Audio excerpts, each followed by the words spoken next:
One reporter, Patrick Aboud, told us that there's a mountain in Indonesia where thousands of pilgrims gather several times a year for ritual sex sessions.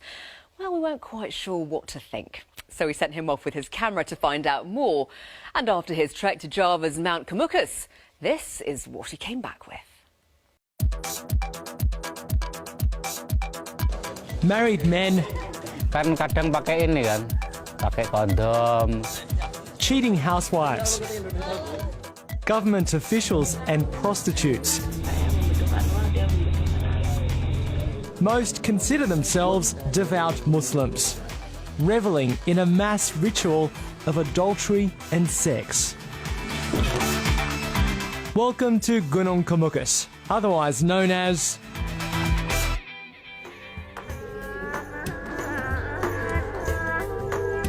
Mardia runs a humble market stall in a Javanese coastal town. She rarely leaves her village. But she's travelled hours to be here today at Sex Mountain. Kalau aku datang ke sini, pertama cari rezeki. She's one of thousands of Indonesian pilgrims who travel to Central Java every month or so. They believe the magical powers of this mountain will make them rich. Mardia's husband passed away 5 years ago and she's struggled since financially. She's hoping divine intervention will help. Kalau aku dapat rezeki, alhamdulillah bisa nyarutang. We're going with her to make sense of this mysterious custom. On face value, it would seem to be an ancient tradition riddled with contradictions. Mardia's calling a man she's hooked up with on previous trips to see if he's here again. Tonight is her lucky night. Halo. Ya, aku biasanya itu loh yang di depan makom. Parman agrees to meet Mardia at the shrine on top of the mountain later. The shrine where this religious sex ritual began. Back in the 16th century, Javanese legend has it, Prince Samodro had an affair with his stepmother. They ran away and hid here on this mountain, Gunung Komukus. But one day, while mid-coitus, they were caught and killed. They were buried here, and the story goes, you must have sex on the mountain every 35 days. Repeat that process 7 times, and blessings and wealth should come your way. You won't see this ritual anywhere else in Indonesia or the rest of the Muslim world. It's a very Javanese blend of religious ideals with Islamic, Hindu and Buddhist influences. Many of these pilgrims come from poor villages, like Gepeng. He's a timber yard labourer and lives 300 kilometres from the mountain. He's married and has 2 children. There's a communal feast in his village today. Gepeng and his mates are eating up big before their long journey ahead to Sex Mountain. Kalau di situ itu cari pasangan lain, bukan orang rumah gitu loh. Sejarahnya kan gitu. The men lie to their wives, telling them they'll be away working for the weekend. Ya, diem-diem aja, istri nggak bakalan tahu. Pinter-pinter aja. This woman's keeping her husband busy at home all weekend, warning if he was ever to cheat. Ayo gini tonjokin gitu, nggak boleh kalau tahu gitu. It's hard to know whether these men are in it for the religion, the supposed riches, or simply the raunch. Nah aku rono kan aku senengnya karo ketok. Karo kenan ya. Gak seneng ngono-ngono kuwi. Ya kita itu ya sudah percaya sama Allah, tapi kan berusaha supaya ini hidupnya itu agak enak itu loh.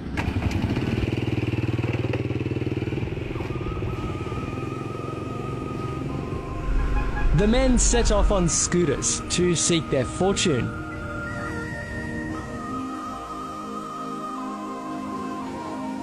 They arrive at sunset, when the mountain comes alive. Excitement builds, floating begins. There's karaoke and entertainment. Aphrodisiacs for sale. Warungs, or sex shacks, line the hillside.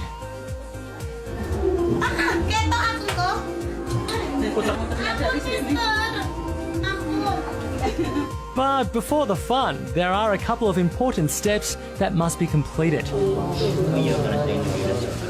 First, prayers and offerings are made at the grave. Rather than praying to Allah, today Mardia is praying to the adulterous prince Samudro.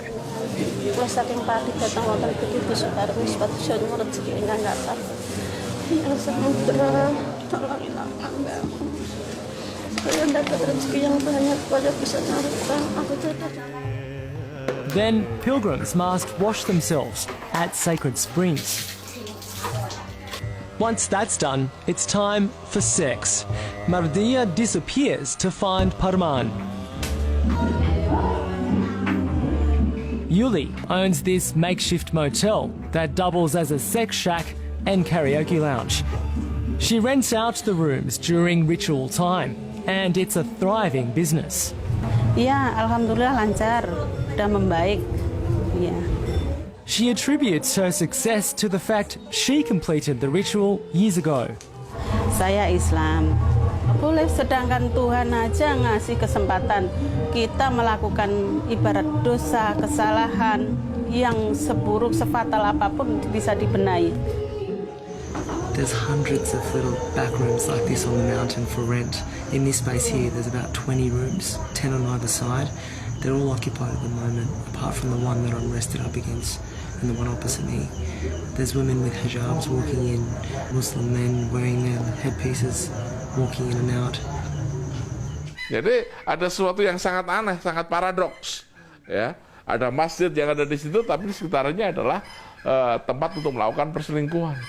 Doa-doanya pun juga amin, amin, amin juga dengan doa-doa agama Islam, gitu. Professor Kunjoro has been studying Sex Mountain for more than 30 years. Memang hipokrit, gitu loh. Government authorities are loath to admit there is sex going on here. The gatekeeper, employed to oversee the mountain ritual, is adamant the sex is not compulsory. Itu bukan yang menyuruh Pak Juru Kunci syaratnya ziarah sini harus begitu, enggak. Itu maunya orang itu sendiri. Orang mau ziarah di sini itu kan harusnya hati yang suci, badan yang bersih gitu. If they can't find a sex buddy, they'll happily pay for one. Kesan pelacurannya itu yang ini yang kalau menurut saya itu yang perlu dihilangkan. Gitu. Kalau mau misalnya ada perbaikan lagi, itu mau menuju kepada ritual behavior yang impactnya kepada prostitusi boleh. Tapi jangan kemudian di situ ini pelacuran yang dilegalkan bertempat di situ. With more men than women coming here, it's grown to become prime territory for commercial sex workers. Justru itu memfasilitasi berkembangnya prostitusi di sana. Behind that red curtain are rooms and girls for hire. I'm not allowed to film here, but I'm wearing a hidden camera. Within minutes, I'm propositioned. You want this? Sure. Okay. Yeah. So I just go into the room. Do I have to pay her first? How much do I give her?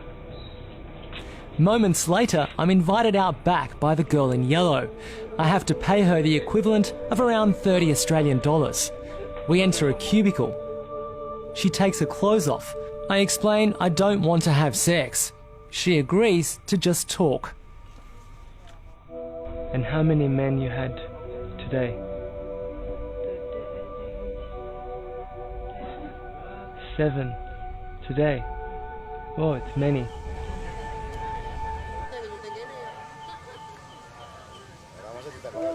Udah keluarga sendiri, suami nggak ada, rumah sendiri, jadi kan mesti membutuhkan uang.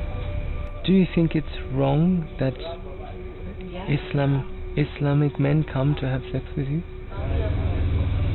Jelas dia membutuhkan uang, dia membutuhkan uang. And when the men come, do they use condoms? You don't worry that you maybe get sick? Ya worry sih, iya. Takutnya iya.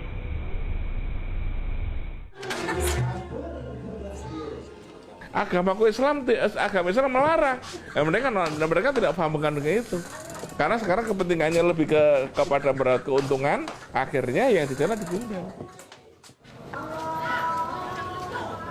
The reality is, the local government makes a huge profit from Sex Mountain.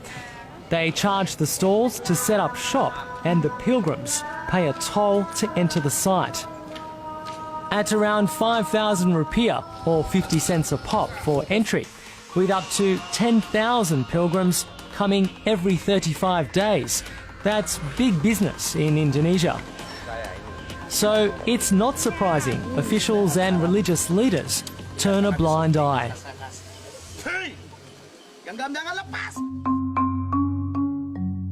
At sunrise, you'd be forgiven for thinking nothing happened here. The shrine's closed. And the sex shack's empty. But the working girls are still here. Ini dapurnya persetujuan untuk tes HIV ya, informasi dasar HIV, penggunaan tes HIV. This community health clinic at the entrance to the mountain is open once a week. Jadi pekerja-pekerja yang ada di sini sebagian besar sudah terkena infeksi menular seksual. Dr. Yusinarto has been coming to treat patients for years. He says the religious ritual here is a major contributor to the hike in sexually transmitted diseases. HIV/AIDS di sini sudah mulai banyak ditemukan juga, dan memang trennya sudah mulai ditemukan naik.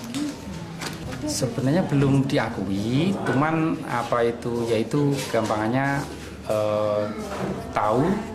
Mungkin pemerintah itu melarang, tapi dengan sendirinya orang kan datang sendiri dan pemerintah tidak bisa membuat. Bahkan yang terjadi mungkin misalnya Islamic ekstrim ya, sayap yang sangat-sangat ekstrim masuk ke situ. Saya kira ekstrim juga tidak akan bisa, karena begitu masuk di situ dia akan dimusuhi oleh banyak orang yang ada di situ. Mardia has been in touch to tell me she and Parman have slept together. She admits she'd like to see him away from the mountain as well, but he's married, and his wife isn't happy about their ritual arrangement. Pokoknya masih punya keluarga, aku serasa keberatan ya. Kan kadang-kadang istrinya kan marah-marah kalau. Memang yang terjadi sometimes, kemudian apabila si perempuan ini falling in love begini, kemudian terjadi ada perselingkuhan di tempat yang lain, gitu loh. It's hard to ignore the glaring contradictions at play here, but these pilgrims place their trust firmly in the custom. Like Mardia, most are convinced Sex Mountain has changed their life for the better. Ya, alhamdulillah 7 kali itu, walaupun punya utang sedikit-sedikit, udah nyampe. Pada apa aja deh aku jualan, sudah laku, tapi sedikit-sedikit, walaupun sedikit ya aku alhamdulillah, terima kasih dari sini.